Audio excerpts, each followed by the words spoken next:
தமிழ்நாடு முதலமைச்சர் திரு Joseph C Vijay அவர்களோட 52வது பிறந்த நாளுக்கு ஜூன் 21, 22 நாட்கள்ல வண்டலூர் ஜூவை ஃப்ரீயா போய் பார்த்துட்டு வரலாம் அப்படின்னு சொல்லி ஒரு ஆஃபர் கொடுத்துருக்காங்க. டிக்கெட் எதுவுமே கிடையாது, ஆனா ஆன்லைன் புக் பண்ணிட்டு போறது கட்டாயம் அப்படின்னு சொல்லியிருக்காங்க. அது மட்டும் இல்லாம வேலூர், சேலம்ல உள்ள ஜூக்களும் நம்ம ஃப்ரீயா போய் பார்த்துட்டு வரலாம் அப்படின்னு சொல்லியிருக்காங்க.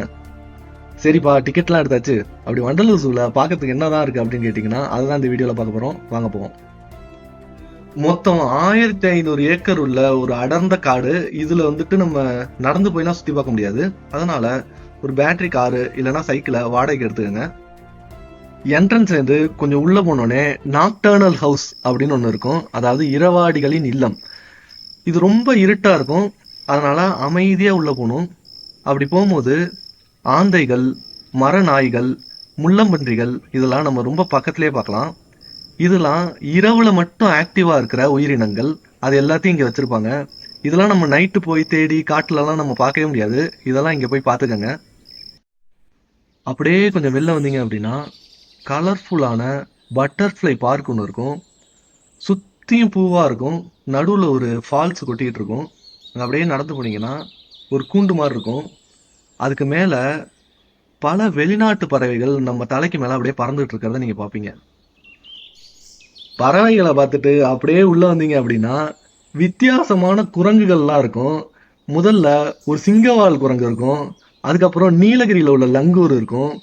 அது மட்டும் இல்லாம இந்த ஜூலயே ரொம்ப வயசான ஒரு ஆளு, அதுதான் இந்த சிம்பான்சி. இதோட வயசு 57க்கு மேல இருக்கும் அப்படின்னு சொல்றாங்க. அதுக்கு ஒரு பேர் வச்சிருக்காங்க, அதுதான் சுசி. இவங்க வந்து நம்ம ஒரு பாட்டி மாதிரி இருப்பாங்க. இவங்கள பார்த்தா ரொம்ப நல்லா இருக்கும். இன்னும் நம்மளோட விளையாண்டுட்டு இருக்காங்க. அப்படியே உள்ள போனீங்க அப்படின்னா ஒரு பிக் கேட் ஏரியா அப்படிங்கிறது வரும். அதுல ரொம்ப ரேரான வெள்ளை புலிகளை பார்க்கலாம். இது வந்து இயற்கையான மரபணுல வந்தது அப்படிங்கிறதுனால இது ரொம்ப ரேரு. அது மட்டும் இல்லாம பனிச்சிறுத்தை ஒன்று இருக்கும், அது பேரு ஹவான்ஷு அப்படின்னு சொல்லியிருக்காங்க. இது வந்து ஃபுல் ஏசியில ரொம்ப ராஜபோகமா இருக்கும் பார்க்கறதுக்கு. அது மட்டும் இல்லாம இங்க நிறைய லியோபர்டு, ஜாகுவாரு இதெல்லாம் நீங்க பார்க்கலாம்.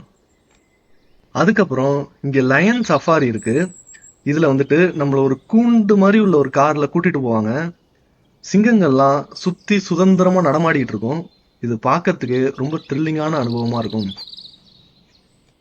அதை முடிச்சுட்டு ஆப்பிரிக்காவை சேர்ந்த ஜிராஃபி, ஹிப்போபொட்டமஸ், ஜீப்ரா, பெரிய கம்பீரமான யானைகள் இதெல்லாம் நம்ம ரொம்ப பக்கத்திலேயே பார்க்கலாம். அதை முடிச்சுட்டு ரெப்டைல் ஹவுஸ் அப்படின்னு ஒன்று இருக்கும். அதுல வந்து ராஜநாகம், ராட்சச முதலைகள், பெரிய பெரிய மலை பாம்புகள் இதெல்லாம் இருக்கும். இதெல்லாம் நம்ம பார்த்துட்டு அப்படியே வெளில வரலாம். நிறைய பேருக்கு ஒரு நியாயமான ஒரு கொஸ்டின் வரும். அது என்ன அப்படின்னா, ஏன் இதெல்லாம் காட்டிலே இருந்தா நல்லா இருக்கும்ல, அது ஏன் இப்படி கூட்டுல அடைச்சு கொடுமைப்படுத்துறீங்க அப்படின்னு நிறைய பேர் கேட்பாங்க. அவங்க எல்லாருக்கும் உள்ள பதில் என்ன அப்படின்னா, காட்டுல வேட்டையாளர்கள் நிறைய பேர் இருக்காங்க. அது மட்டும் இல்லாம காடு பயங்கரமா அழிஞ்சு வந்துட்டு இருக்கு. இது மாதிரி நேரத்துல நிறைய ஸ்பீசிஸ் அழிஞ்சு போயிடுச்சு. இதெல்லாம் பாதுகாக்கிறதுக்கு தான் அவங்க வந்து அங்கேருந்து இங்கே கொண்டு வந்து வச்சு வளர்க்குறாங்க.